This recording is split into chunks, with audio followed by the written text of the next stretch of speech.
Good morning, everyone, and welcome. This is Joe Scarice, co-founder, co-host of the Creative Birth Strategies podcast and house here on a Clubhouse. I want to welcome everybody back. We're here every first and third Sunday of the month, providing education, networking, and strategy. We're going to get some people in here, invite some people in, and get started here in just a few minutes. We have another great episode today. We're going to be discussing the state of private lending, what's really happening in today's market from a real estate investor perspective. I know there's a lot of other groups, real estate groups on here, but we are completely real estate investor concentrated. So we hyper focus working with the real estate investors. So pretty pumped about this discussion this morning. Obviously, it relates to my industry, so I'm always a little slated toward it. So let me just get myself all set up here. We should be set up in just a few minutes. I'm inviting all kinds of people in here across the country, which I'm quite excited about as always. Just trying to make sure. A lot of people are on Clubhouse this morning. A lot of people here. So we'll get started here. Mr. Bob Chesik's in here. How are you? See who else is coming up here. All right. So welcome back to another episode of the Creative Birth Strategies podcast, where we help real estate investors, mortgage brokers, lenders, and industry professionals build wealth through better financing strategies and smarter investing and stronger relationships. I'm your host, co-host with Mr. Yarrow Perkins, got Bob Chesik up here, Senior Vice President of Business Development with Built Lending, a nationwide direct private lender specializing in DSCR loans, bridge financing, rehab loans, construction financing, and portfolio lending for real estate investors across the country. I think I have Dave Bergio coming up here. Whether you're buying your first investment property or scaling a portfolio of hundreds of units, our mission is simple: to bring your practical education, real-world lending insights, and conversations that help you make better investment choices. All right, so here we're going to make them on. Today's episode, I've been looking forward to, because we're going to connect three very important topics. First, we'll review some of the biggest real estate and lending news from the past couple of weeks. Then we'll discuss headlines actually that mean for the investors, not what the media says, but what they're telling us beneath the surface. And then finally, I'll share some thoughts on what I believe is the current state of private lending and where I think the market is heading during the remainder of 2026. So let's dive in. So in the past couple of weeks since our last discussion, mortgage rates have been continuing to be very topsy-turvy. They end with this week with some lows. We're still hovering around, I would say, about 6.5 middle, is a good number to be at, I think. So give or take, it really depends on your loan to value. Also depends on your credit score and the DSCR, the asset, and the asset, depending on whether it's 1 to 4.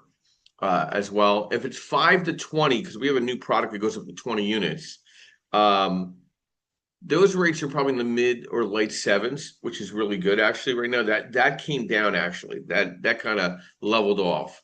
Housing is becoming more local. We're no longer operating in a national housing market. I think we're operating hundreds of local markets. Some cities continue to see price appreciation. Others are experiencing increasing inventory, longer days in the market, and more negotiation between buyers and sellers. Successful investors aren't chasing headlines anymore. They're studying neighborhoods, they're studying employment, they're studying rental demand, they're studying cash flow. Builders continue to face a lot of pressure right now. Although multifamily construction remains active in many markets, single-family builders continue to face challenges from financing costs, affordability concerns, and weaker buyer demand. Builder confidence has softened, reflecting those ongoing pressures. For our value-add investors, that creates opportunities. Less new inventory often means existing housing becomes a little more valuable when purchased correctly. More inventory doesn't mean easy deals. Inventory has improved in many markets, but great deals are still difficult to find.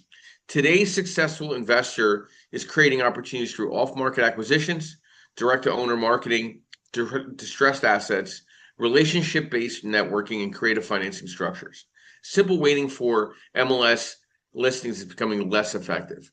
So when we combine all these headlines tumultuous rates, more selective buyers, regional market differences, builders slowing, more inventory. And one question naturally follows: what does this mean for private lending?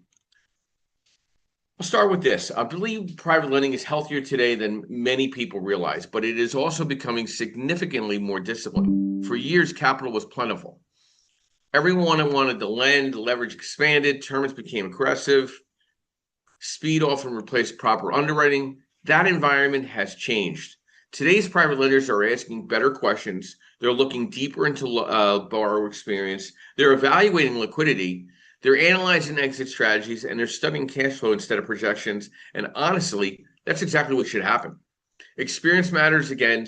One of the biggest shifts I'm seeing isn't property related, it's borrower related. Lenders want to know, how have you successfully completed this business plan before? Can you execute renovations? Can you manage contractors? Can you lease efficiently? Can you stabilize the property? Can you refinance successfully?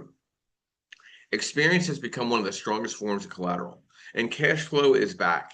A few years ago, appreciation solved many mistakes. Today, cash flow matters again. DSCR isn't simply another underwriting guideline. Hold on, I see got Mr. Felix up here.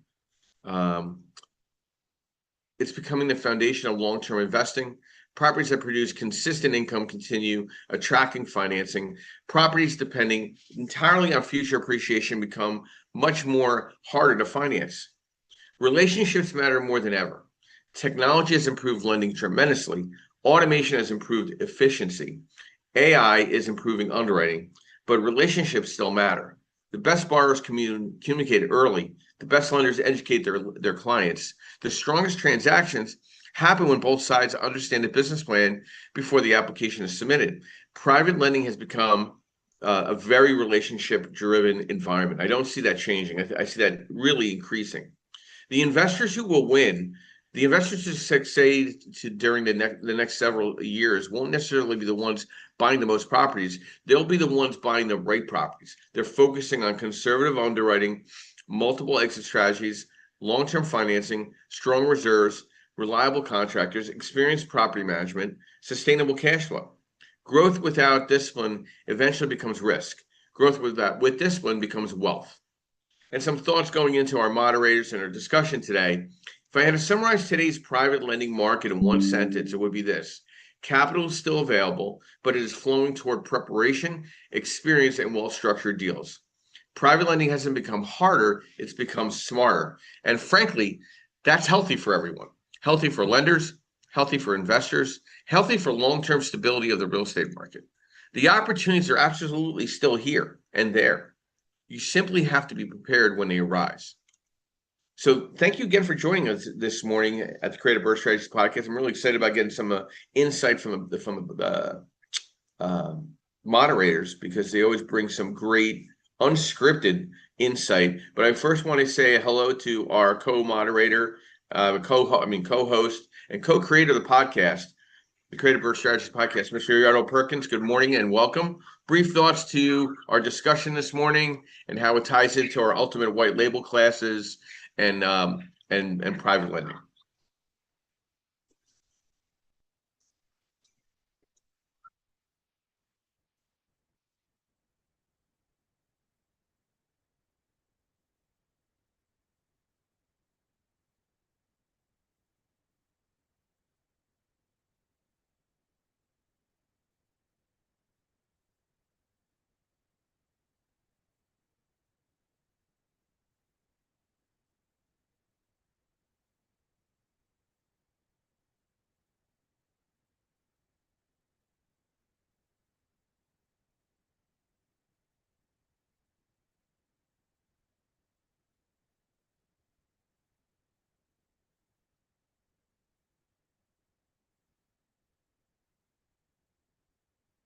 It's funny you bring up like a hedge fund like Blackstone. So there's a misconceiving concept of the hedge fund versus the investor. The hedge fund is not buying the physical properties. They're funding the acquisition and rehab of the physical property. They are the backbone to the private lending environment. They fund the money for the investors to buy, renovate, flip, or hold on a BRRRR strategy, ground up construction. So there's a lot of confusion to where the hedge fund sits in the equation for lending and private lending. So that's a misconception. And I just want to make sure that people understand the difference. Now, were hedge funds buying up tapes of properties and then selling them off in auctionary environments pre-COVID or into COVID? Yes, because there was a real estate issue. Now they're strictly in the investor space. They're strictly lending the money to institutions such as ourselves and providing that back. That's what's going on. So I just want to make sure we're really all on the same page, because I think there's a lot of people that kind of just miss the mark on understanding what a hedge fund really does in the private lending space. I think a lot of people are confused. They just want to read what's on the local newspaper, make themselves feel warm and fuzzy. And it just doesn't work that way. So I just want to make sure you understand the money comes from the hedge funds to lend through private lending through groups like such as myself. So I just want to make sure we got that clear. But Yardell, thank you for your insight as always. Yardell is actually the social media backbone to what we do from the white label perspective. So like if you're an aspiring mortgage broker and you're looking to have a capital partner such as myself, Yardell will set up an entire social media platform for you, marketing, flyers, website, all of that. So that just makes you a little more, how might I say, reliable looking and integrous looking toward the lending space. We have some great mortgage brokers that submit quite a bit of loans on a week-to-week basis, and do quite well in the white label space. But again, we're always looking for more to train. We have a class coming up in September, third Saturday in Philadelphia. The location will be to be announced. I think we're going to have it in a much bigger venue this time. So I'm pretty excited about that. But we are educating real estate professionals, real estate investors, and mortgage brokers on the state of private lending, how to be better private lenders. There is a lack of good education on becoming a mortgage broker and deploying capital. So I'm hopefully here to be that intricate piece to those correspondents. So Mr. Bob Chesed, good morning and welcome. Brief overview, who you are, what you do, and thoughts to the discussion this morning, the state of private lending. Thank you.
Funny you bring up the LLC because it's getting more intensified.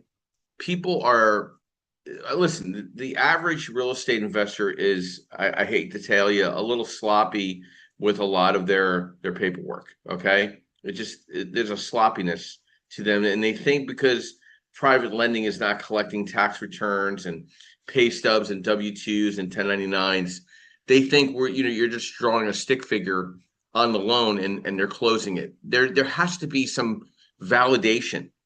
Okay, there has to be some proof in the pudding, and the LLC structure is extremely important. The operating agreement, you need to have one. You need something signed. You need it dated, potentially notarized.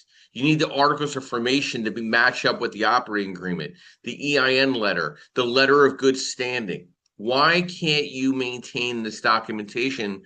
It just befounds me. Why don't you save this information in a very special place in your computer so you could always have it handy? It's the most important four items for a closing. Most title companies can't close without it. I mean, I can tell you for a fact, none of them can, or they shouldn't be. If they are, they're putting themselves at risk for title insurance problems.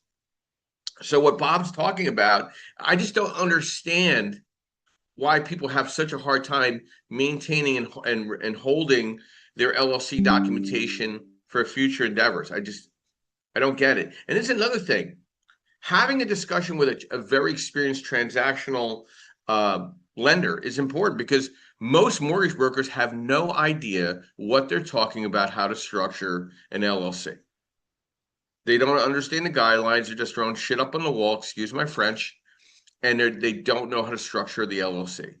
So if somebody has a credit issue, say that their credit 660 or 640, and the other individual has 800, there's ways to structure the LLC properly for the closing to be able to get the better rate, the better leverage, the better circumstance. Now, can you revise that LLC down the road when there's a recovery of better credit by the one partner? Yes. But you have to structure it correctly to maximize the best rate, best structure. You're not going to get the best structure, best rate with shitty credit. That's just going to be a fact of life. And you're going to have to get over that. And that's going to be, if you don't like how I say it, I'm not really apologizing, to be honest with you. It's about having common sense and integrity to your LLC and treating your LLC like a business. This is business lending. Private lending is business lending.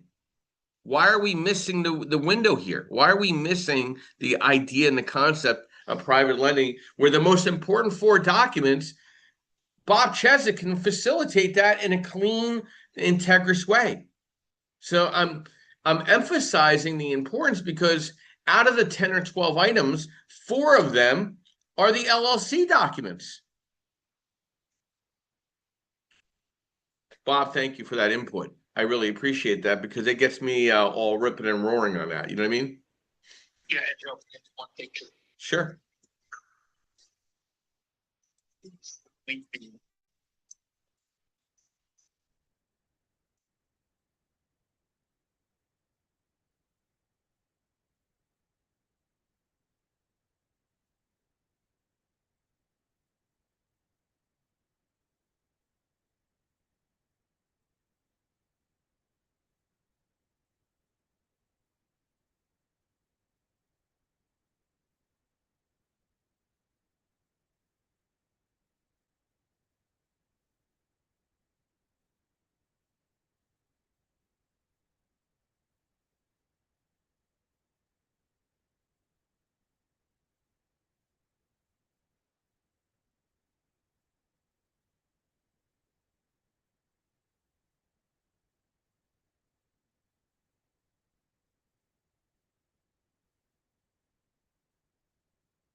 Bob, Bob, that workshop that I paid $1,000 to take at the RIA told me I can.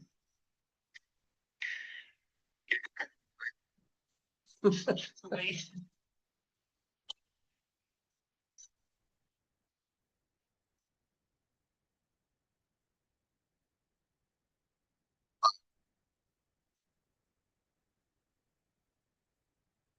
Again, Bob, at the end of the day, there's all these real estate investor gurus. They're all disappearing, thankfully. They're slowly disappearing, going back from the rocks they came from. They're misleading investors down the road on entity structuring because at the end of the day, private lending has very specific guidelines how they lend and who they lend to through an entity structure. And most of these gurus, I'll call them, or self-proclaimed gurus, don't know anything about private lending. Most of them don't even own real estate. Most of them are just selling educational packages to make their living. They don't own 1 ounce of real estate, not one, not even a mailbox. So what's scary is you have non-licensed professionals providing insight on a market that they have no insight with. It's extremely, extremely scary. Okay. Most of these people are just lost in the sauce. They're in desperation to do better in the real estate industry. So they take these classes thinking they're going to become this creative guru, like the supposed guru that's teaching the course. And then you find out the guru has no backbone to the industry itself. None. Nothing that's relevant, nothing that they're staying uh, current to the market, which is very scary. So, but I appreciate your additional insight. We're going to keep moving along on our discussion this morning, the state of private lending. We'll go to Mr. Dave Bergio. Good morning and welcome. Brief overview who you are, what you do, and thoughts to the discussion, the state of private lending. Yeah, good morning, Joe. Good morning, everybody. Dave Bergio, owner, founder of Credit Solutions, that individuals, operators, investors go and acquire from credit to God. First.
Thank you, Dave. Appreciate it. It is quite ironic. I should be nobody's enemy from a private lending perspective because I provide three boxes. I provide money and capital for the mortgage broker or mortgage banker that works for like one of the typical traditional lenders.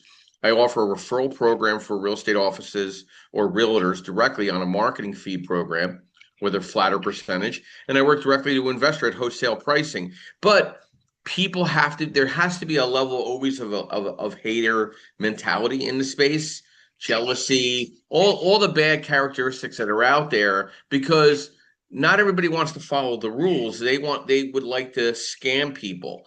There's more scammers than integrous individuals. So the problem you have, it's good versus evil, and there's more evil than good. And it's always going to be set up that way. And sad to say, there's only a very small lane of good, and there's a very big highway of evil. And that's in every industry. In real estate, it seems it flocks a lot of the bad element of evil in taking advantage of others. I just want to just close loans, educate people, and bring them to a better idea of what lending is about, and sleep at night. So like that to me, health, wealth, and education is all kind of ties in. And there's a lot of scamming out there for this private lending space.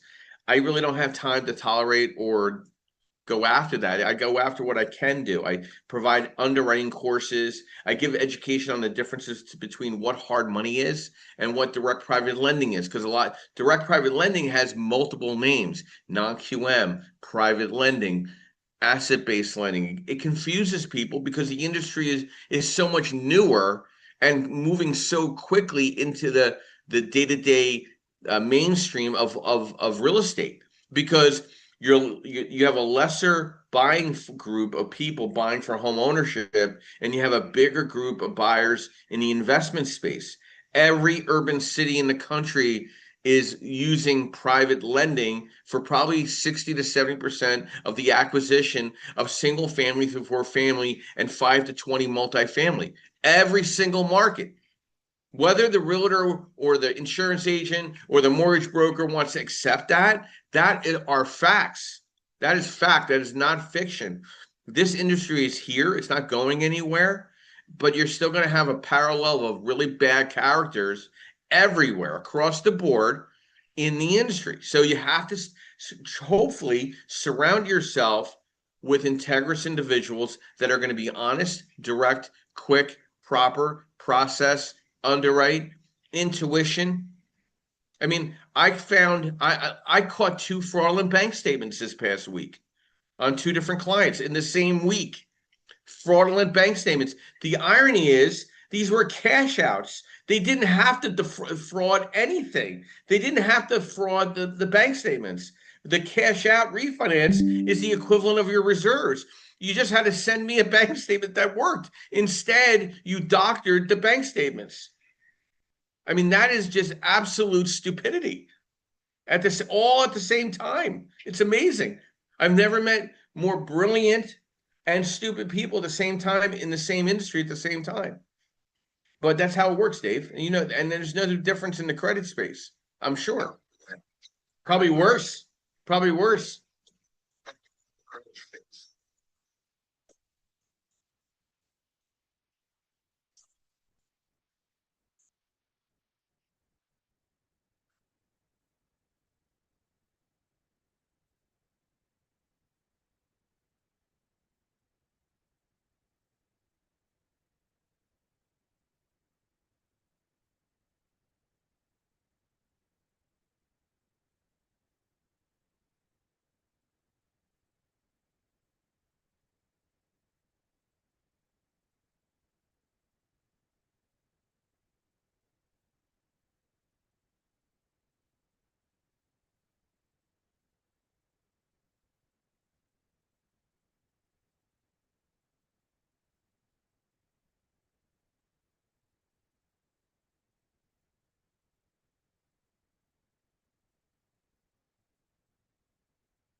talk big game, and then when it's time to play the pucker up, they somehow disappear. It's absolutely amazing. But you know what?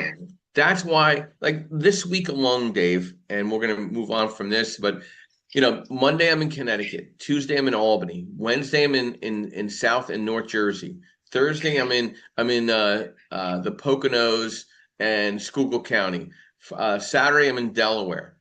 There's not a lender out there meeting that diverse group of real estate investor in 1 week. It's impossible. They're not willing to put the time in. Listen, if you're not willing to put the time in to master your craft, and my craft is private lending, okay? And I'm still trying to master it. I'm still learning something new, another guideline that yet comes upon us in this industry. It's so important that things are changing rapidly because of inflation, because of inventory, because of credit, because of DSCR compression, whether the appetite for 1 through 4 is better than 5 to 20. It's always changing. So you have to stay abreast of what's going on in the market. And thank you, Dave, as always. Thank you. Yes, sir. Mr. Felix Buchanan, welcome. Good morning. Brief overview, who you are, what you do, and thoughts to the state of private lending.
None. I mean, the guy.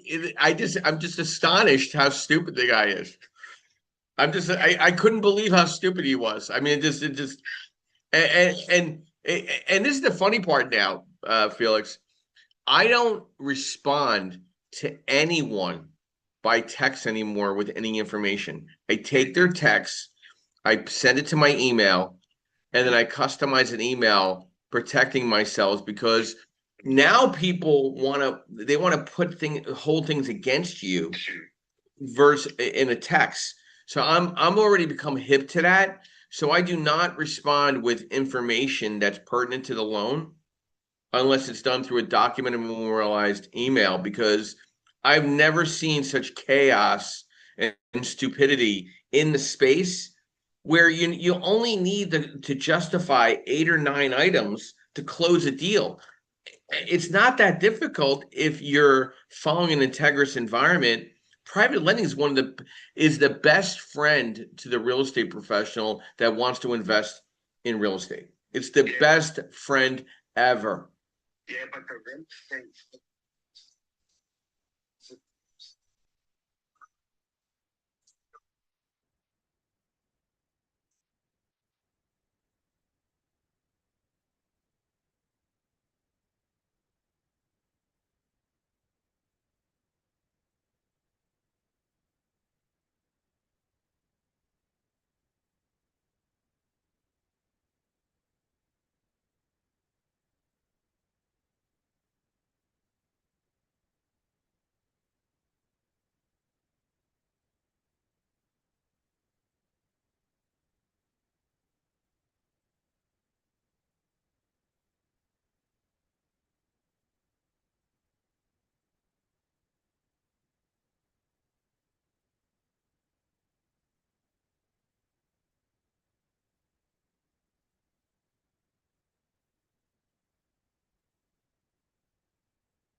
The discussion. It's not about speed, Felix. It's about making very qualitative moves. Anyone can stay busy. Few people consistently make decisions that create meaningful progress. You know? Yeah, it's like Yeah.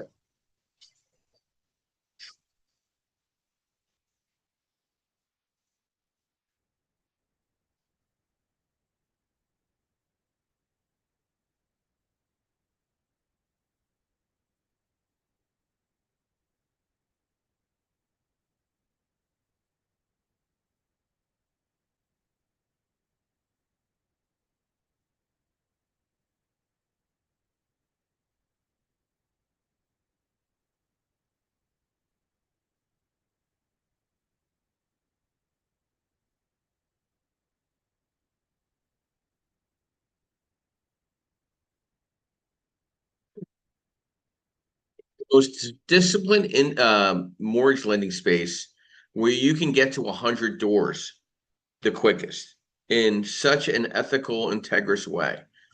All you have to do is just buy correctly and just keep moving forward. okay, and acquiring correctly based on cash, based on certain type of criteria of renovation and rehab, and then turning that property into an income producing property and just keep moving forward. There's no other industry like it where you can build a complete business model around business lending, which is private lending, and have your strategy is to literally make more than what you're making as a regular living in your W-2 position. It's so possible today where not even 10 years ago or 15 years ago, it was impossible to get to 100 doors or 200 doors because the banks, the regulations, the paperwork wouldn't allow that to happen. In this space, you can get there. You can get to 20 properties and make $100,000 a year net in your pocket and self-manage and treat the whole platform for yourself as a business. And it's totally possible, but you got to surround yourself with integrous people. It's choosing quality over quantity, strategy over urgency, and progress over pressure. Thank you, Felix. Melissa, good morning and welcome. Brief overview who you are, what you do, and thoughts to our discussion this morning, the state of private lending. Good morning, everyone. I am Melissa King, Michigan Notary Public and licensed real estate referral agent. I'm also founder of Busy Bee Virtual Solutions, helping small businesses and real estate professionals with buzzworthy operations, finance, compliance, and documentation support for over 17 years. And I've got a new wing called CareBee Virtual Support Services. We provide the same support to guardians, trustees, families, and caregivers who need that extra hand to keep it all under control, especially your emotions. These two, I got these two wings together because there's a lot of overlap, really. And let me give my disclaimer here. You always have to do that, right? This information I'm going to give is for educational purposes only. Confirm any of the information that I give today with your legal or financial advisor, especially if the honey doesn't look right. Okay, we all know what that is. Some of us who've been in the business this long, absolutely. Look, I started my career in banking, and today I work behind the scenes helping everyday people like you who are on this audio program keep their books, their documents, and operations organized. I'm also a private lender myself with my self-directed IRA, and I've seen it from both sides of the table. Look, today, private lending, it's not about the interest rates. We know that. It's about confidence.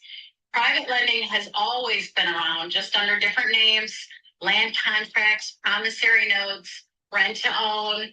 There's just all kinds of different names going on today. And lenders should know where the numbers are at. I mean, they got caught with their pants down over the last few years. We've been watching it. Insurance agents. That's why everything is tighter. So you better have your documents in control. I can't say that enough. If it's not documented, it didn't happen. And never doctor documents. Never doctor documents. Last time I'm going to say that. Don't ever doctor documents, because you will be found out. And with that, I'm going to drop it to Steph J. Look at. Hey, thank you, Melissa. And you know, I offer every single time we're on this podcast the checklist of items that you need to collect for any type of loan, and also the questions that need to be answered for a private lender. I provide this. I will email it to you. I don't care whether you're going to come back to me. I just want you to be a better educated borrower or investor or a real estate professional or a mortgage broker, because you don't want to be thought of as somebody that's not to be trusted or competent in your space. So competency and financial literacy is still playing catch up in the private lending space, like every other industry within real estate. Okay, we're always learning. And these basic checklists, if you just follow these checklists, and it's actually, I get amazed because most people will not return the email the same way that I email them out. I send them a checklist of questions, answer them in red. They send me everything but what I asked for. Just follow the emails and follow back, and you're going to do just fine. But for whatever reason, it is very frustrating. I send black and white questions. I expect answers back in red, and you'd be amazed what I get back, like how I get it back. I'm like, did you even? And the checklist is really straightforward of documents that need to be collected. 4 of them you can get from Bob. 4 of them you can get from Bob. So it's not like you got to go far out of your way of the 10 or 12 items. 4 of them can come from one person if you don't know what you're doing. The other 8 is really basic. One's like an ID. Yes, we need an ID in the United States. That's number 1. You don't have to like it, but you need an ID. Yes. It's amazing how you need ID when it's time for lending, but you don't need it for other things, supposedly. But hey, I digress. And then what? He's like, my husband yelled out the street to her. She just said, "Bring your ID." I really need it. Yeah, I want to see your ID, even if you're my neighbor, before I notarize it. Of course. I'm just astonished where people like think you don't need ID, but whatever. But at the end of the day, it's a bank statement, not a fraudulent bank statement, but a bank statement. Then I need the actual physical mortgage statement of the property or the purchase agreement of the property.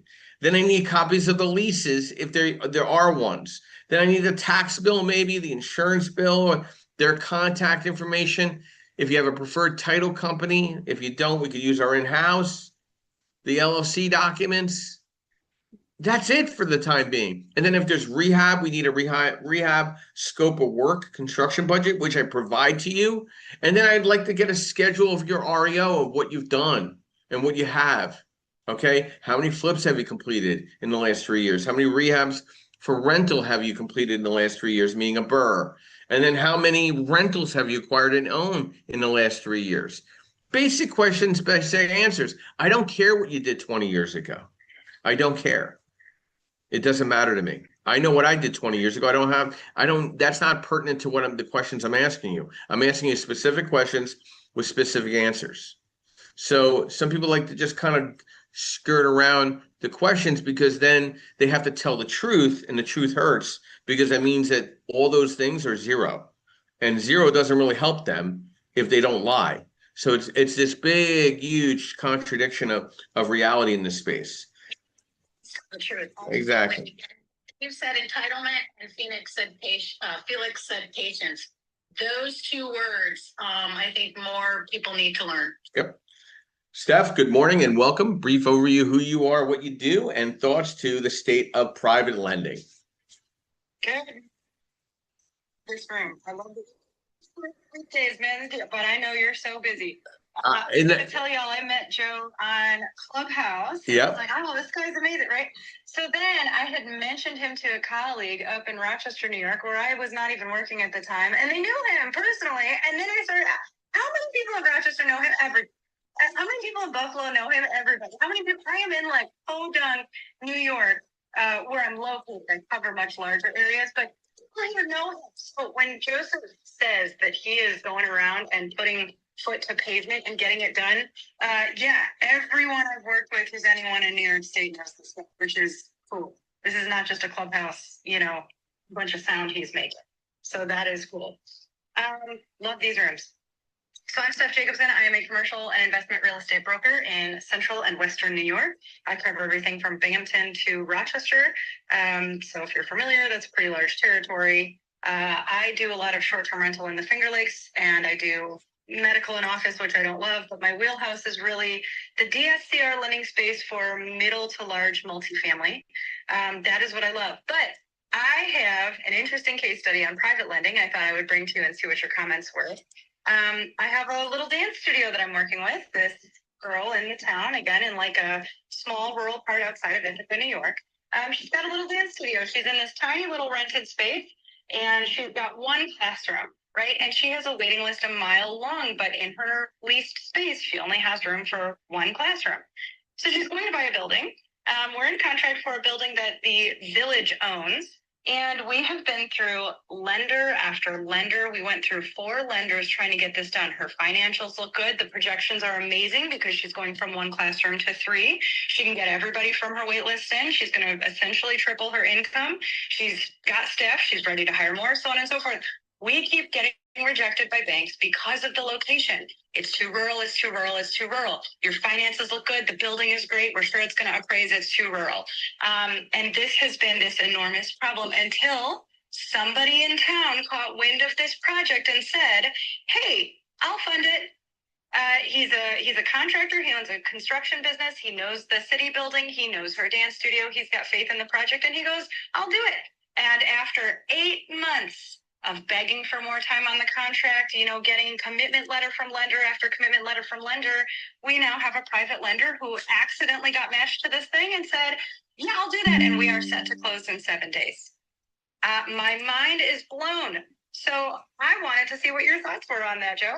Sure. So mixed use, commercial vacancy is high. How many pot shops, massage parlors, nail salons can you fill?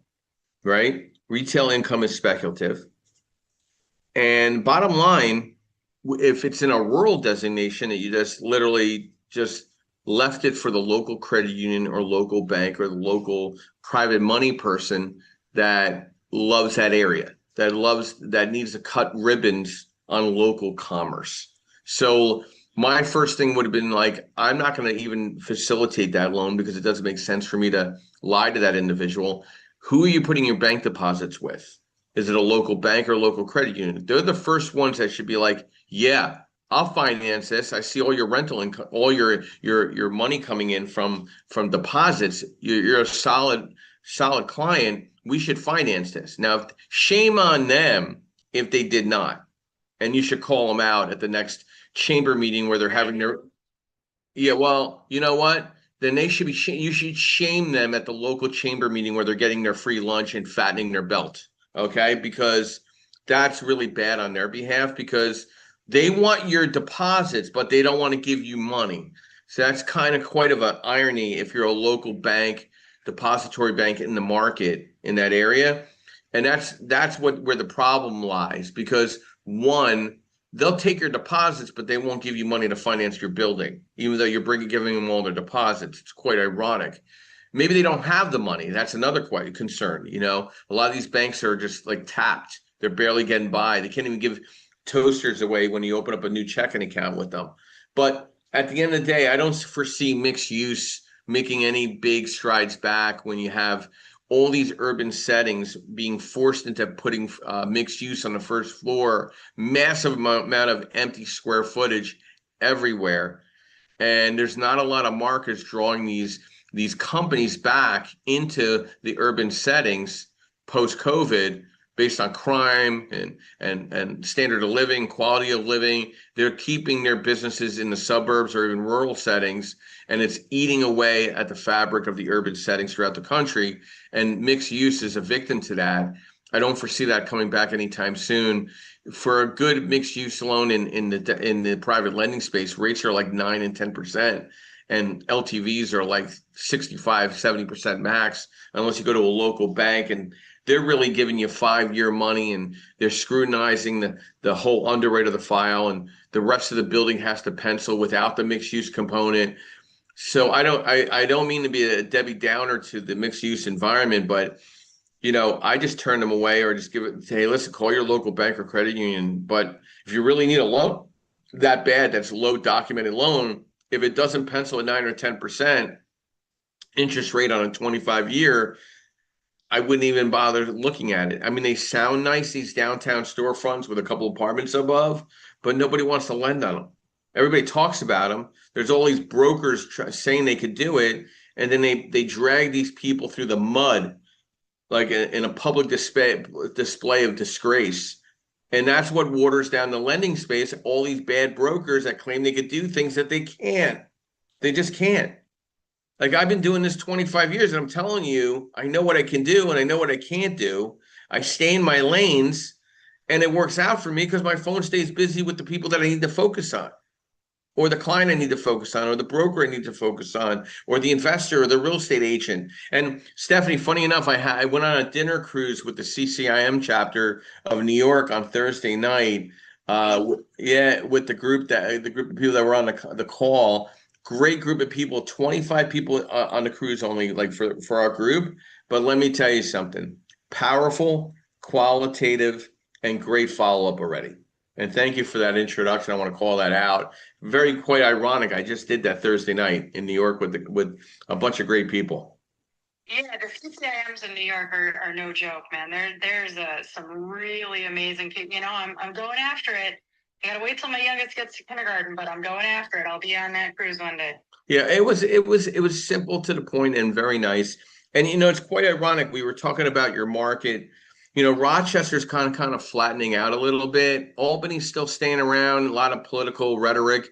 Buffalo was having a nice ride, and then they got into some political chaos up there for a little bit. So I don't know if that's what's happening. But you know what, the sleeper that always everybody looked down on is Binghamton. Is really it's quite amazing what's happening in Binghamton because you just can't. There's not enough inventory to grab in Syracuse with the Micron move. For those who aren't familiar with the geography of upstate New York, I'm sure you have this situation in your state also, where there's the cities that everyone pays attention to, that are pretty, that are exciting, and then in New York, there's this totally downer Soviet Russia-looking city called Binghamton. It's always cloudy there. There's a lot of drug use, and there's a huge amount of affordable housing, and and people look at this and they go, not that place. And this is a place that my business has thrived for the past 10 years. And I live an hour away from this place. And I love Binghamton so much because there is so much opportunity because people look it over. It's got a university. Housing prices are so low. Rents for students are obnoxiously high. There is no appreciation whatsoever. Do not ever pencil that in. But it's like the cash flow in that town is phenomenal. And the barrier to entry is so low. So yes, everybody is all hyped on Syracuse right now, all excited about Micron. And I'm going, hello, the little sister over there is doing great. Let's it Binghamton, I'm glad to hear you say that. Don't overlook the ugly cities in your state. There are still people there with money. There are still people there with good jobs. There are still great families who need quality, affordable housing. I could go on a whole tangent about Section 8 and DSS and how much I love those programs and how much success I've seen there, both for tenants placed and investors specializing in that sector, so on and so forth. So that's much more my wheelhouse, but we're on private lending. Yeah, no. Well, I mean, private lending, we're looking at Binghamton a lot more now comparatively to Rochester, where Rochester was like the queen ship for 20 years. And but Syracuse, this is the thing where that there's opportunity. There's a very low investor group meeting environment. Like there's nothing in Binghamton. There's very little events that hold in Binghamton. And Syracuse has a very mediocre small group as well. There's just not a lot of networking events at all. So it leaves it to the out-of-state landlord, the real estate professional that's marketing themselves correctly in that market as a brand. But I like it a lot. I mean, there is really nothing there. There's really not a lot of investor group meetings there at all. Now, Rochester has. Because the deal stays secret. I know.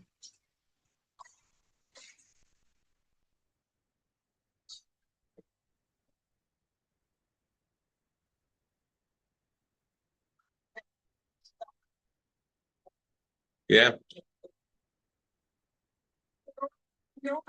Me and these two other brokers are like, hey, what have you got? Have you got this? Have you got that? The residential agents just don't know. They're not familiar with DSCR. They don't have their thumb on the pulse. So I'll work with them, but they're not going to be my first phone call. So in Binghamton, you've got this like incredible tight-knit community of people who really know. Oh my gosh, Nate is about to sell 20 of his rentals. He's looking at doing a 1031. Let's get our hands on some of these 2 to 4 units. And there is no RIA where that's presented. You call, if you're from out of state, you call a couple of brokers and you say, hey, what have you got? You get me on the phone and I go, oh my gosh, I know this guy who's just about to liquidate. Let's go for it. And that is where you want to be, in that small tertiary city where those kinds of things are just on the pavement. right? So I don't know. That's my 2 cents. Don't be starting a RIA in Binghamton, Joe. I don't want it. Well, it doesn't look like they've had anything since 2024, to be honest with you. So I don't think it's going to happen anytime soon. It's quite ironic. The barrier of entry there and affordability made a lot of sense for a lot of people to move up in that suburb area of Binghamton because they were raising families. And I actually, some of my cousins moved up there because of affordability. They couldn't afford to live in North Jersey anymore. So they had 4 kids, and their income based on combined income made more sense to be in a market like Binghamton area. They raised 4 kids, and now they live in Florida, and the kids still live up in the Binghamton area. Kind of funny, but Beautiful hair. Just moved up. She and her husband have just moved up from Long Island, and they're starting to want to house hack. So they're going, let's get a nice look. Now they've got all the money in the world. She's a doctor at UHS, or she's phenomenal. But they're like, we're new to this area. We just left Long Island. Let's spend a year in a multifamily. We're going to house hack it, and we'll see what happens after that. Absolutely brilliant. They could afford some of the nicest houses in the county, and they're not going to do it. I'm showing the people multifamilies in Endicott, right? They're going to do this duplex. They're going to look at this triplex.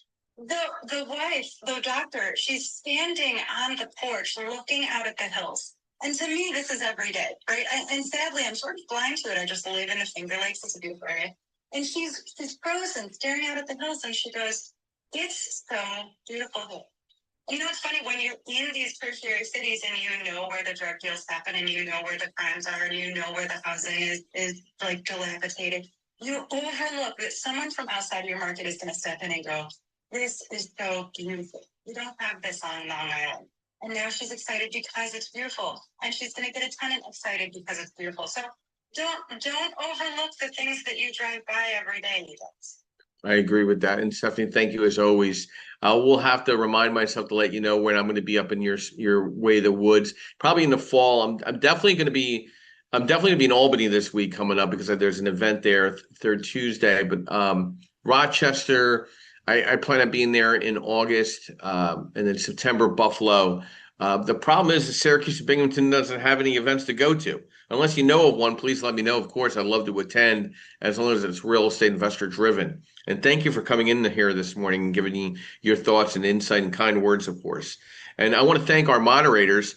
You know, in my final thoughts, if I had to summarize today's private lending market in one sentence, it would be this: capital is still available, but it is flowing toward preparation, experience, and well-structured deals. Private lending hasn't become harder, it's become smarter. And frankly, that's healthy for everyone. Healthy for lenders, healthy for investors, healthy for the long-term stability of the real estate market. The opportunities are absolutely still here.